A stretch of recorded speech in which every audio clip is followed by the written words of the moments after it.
বিগত প্রায় 4 বছর ধরে তাদের বকেয়া যাবতীয় টাকা বাকি। বারবার দরবার করেও আজও তাদের পাওনা টাকা পাননি। এতে সংসারে ব্যাপক টান ধরেছে। সামনেই পুজো, তার পাশাপাশি ছেলে মেয়েদের পড়াশোনা, সবকিছুই আটকে যাচ্ছে। হ্যাঁ, এরা হলেন গ্রামীণ ঠিকাদার। আরামবাগ ব্লকের 15টি গ্রাম পঞ্চায়েত এলাকার প্রায় 150 জন ঠিকাদার। গত 4 বছর ধরে এরা 15টি গ্রাম পঞ্চায়েত এলাকায় বহু গ্রামীণ রাস্তার কাজ করেছেন। কোথাও ঢালাই, কোথাও আবার পাকার, আবার কোথাও মাটির কাজ। কিন্তু আজও তারা তাদের পাওনা টাকা পাননি। এমনকি তাদের যে কাজ তাও এন্ট্রি হয়নি গ্রাম পঞ্চায়েতের অফিসগুলিতে। এদের দাবি, এই সমস্ত ঠিকাদারদের পঞ্চায়েতগুলিতে প্রায় 200 কোটি টাকার মতো বাকি, অথচ বারবার আবেদন করা সত্ত্বেও কোনো টাকা পয়সা মেলেনি। এতে সংসারে অভাব অনটনে পড়েছেন তারা, কারণ এই সমস্ত কাজ তারা নিজেদের পুঁজি ভেঙে কাজ করেছেন। কিন্তু আজ তাদের পকেট ফাঁকা। তাই পাওনা টাকা দেওয়ার দাবিতে ব্লকের শতাধিক ঠিকাদার আরামবাগ ব্লকে বিক্ষোভ দেখান। বিক্ষোভের পর তারা লিখিত আকারে একটি স্মারকলিপি জমা দেন আরামবাগ বিডিওকে। তবে এতেও কাজ না হলে তারা আরও বৃহত্তর আন্দোলনে নামার হুমকি দিয়েছেন। 24 আওয়ার্স আরামবাগের রিপোর্ট।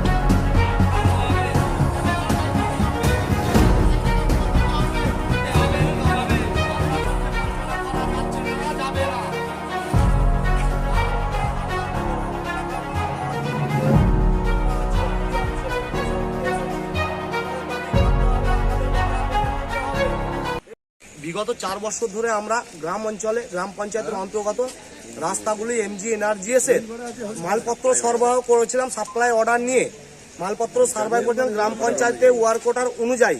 গ্রাম পঞ্চায়েত ওই রাস্তাঘাটগুলো জব কার্ড কর্মীদিকে নিয়ে করিয়ে দেয়। আজ বিগত 4 বছর ধরে আমাদের গ্রাম পঞ্চায়েতগুলি আমাদেরকে কোনো রকম কোনো পেমেন্ট দেয় নাই এবং সকলের বিল এন্ট্রি পর্যন্ত হয়নি। স্কিমগুলোতে বিল এন্ট্রি হচ্ছে না, এফটিও হচ্ছে না, সিগনেচারও হচ্ছে না। এইগুলোর দাবিতে অবিলম্বে আজ বিগত 4 বছর ধরে আমরা টাকা পাইনি, তার পেমেন্ট করতে হবে অবিলম্বে, আমাদের এইটা দাবি। দিল্লিতে সরকার রয়েছে, বাংলার প্রতি বঞ্চনা করছে, ইচ্ছাকৃতভাবে তারা বাংলার টাকা দিচ্ছে না। তারা যে অডিট পাঠাচ্ছে, তারা অডিট যে দোষী তার শাস্তি করুক, কিন্তু টাকাটা আটকে রেখে দিচ্ছে। কার টাকা? আপনার আমার জনসাধারণের ট্যাক্সের টাকা আটকে রেখেছে। আপনি একটা বিস্কুট কিনলে তারও ট্যাক্সের টাকাটা দিল্লিতে যায়, ওখান থেকে ঘুরে আসে। টাকাটা দিল্লি সরকারের নয়, আমার বেঙ্গলের মানুষের টাকা, আমাদের হকের টাকা। আমাদের হকের টাকা আমাদেরকে পেতে হবে, আমরা কেন পাবো না? আপনারা এখন কি চাইছেন? আমরা চাইছি অবিলম্বে আমাদের সকল কন্ট্রাক্টরদের বিল এন্ট্রি হতে হবে এবং আমাদের টোটাল পয়সা পেমেন্ট করতে হবে। এইটাই আমাদের দাবি, নাহলে এর থেকে আমরা আরো বৃহত্তম আন্দোলনে আমরা যাব। এখন কোথায় এসেছেন? আমরা আরামবাগ বিডিও অফিসে এসেছি, বিডিও ম্যাডামকে স্মারকলিপি জমা করেছি এবং সেইতে আমরা ডেপুটেশনও দিয়ে দাঁড়িয়ে রয়েছি। এর বাদে আমরা আরামবাগ এসডিও ম্যাডাম আছে, ডিএম ম্যাডাম আছে, ওনাদিকেও আমরা দরবার করব। আপনার পরিচয়? আমার পরিচয়, আমি একজন ভেন্ডার ঠিকাদার, আরামবাগ ব্লক, নিউ বৃষ্টি এন্টারপ্রাইজ, নাম হচ্ছে ফরিদুল খান। কেন্দ্রীয় সরকারের কাছ থেকে এমজি এনআরজিএস এর বকেয়া টাকা পাওয়ার জন্য আমাদের আন্দোলন। আজ আমরা আরামবাগ ব্লকের 15টা জিপি থেকে বহু ঠিকাদার এখানে উপস্থিত হয়েছি।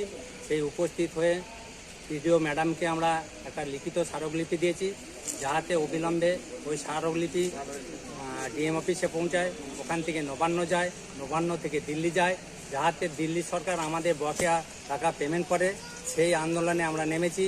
যদি আমাদের সুষ্ঠুভাবে আন্দোলনের টাকা পেমেন্ট না হয়, আরও আমরা বৃহত্তর আন্দোলন করব এবং দিল্লি পর্যন্ত আমরা যাব। আপনারা এখন কি চাইছেন? আমরা চাইছি যাহাতে আমাদের বকেয়া টাকা পেমেন্ট হয় এবং এফটিও হয়ে এন্ট্রি হয়। এন্ট্রিগুলো বহু এন্ট্রি বাকি আছে, সেগুলো আমরা এন্ট্রির দাবি করছি। এখন কোথায় এসেছেন?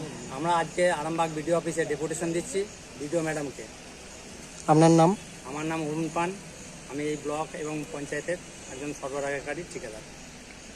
আমরা লিখিত দরখাস্ত যেটা ম্যাডামকে দিলাম ডেপুটেশনের মাধ্যমে, ম্যাডাম বললেন আপনাদের কপি, আমি এটা ফরওয়ার্ড করে ডিএম ম্যাডামকে পাঠিয়ে দেবো। হ্যাঁ, এবং এসডিও ম্যাডামকেও আমরা ফরওয়ার্ড করে এসেছি।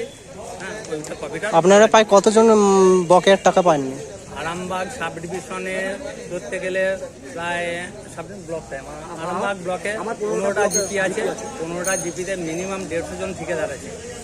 এই 150 জন ঠিকাদার 19-20 কেউ 60, 70, 80, 50 এই টোটাল টাকাটা পাবে, লক্ষ টাকা। এই টাকাটা দাবিটা আমাদের আন্দোলন, তাই আজকে ডেপুটেশন জমা দিতে। আমরা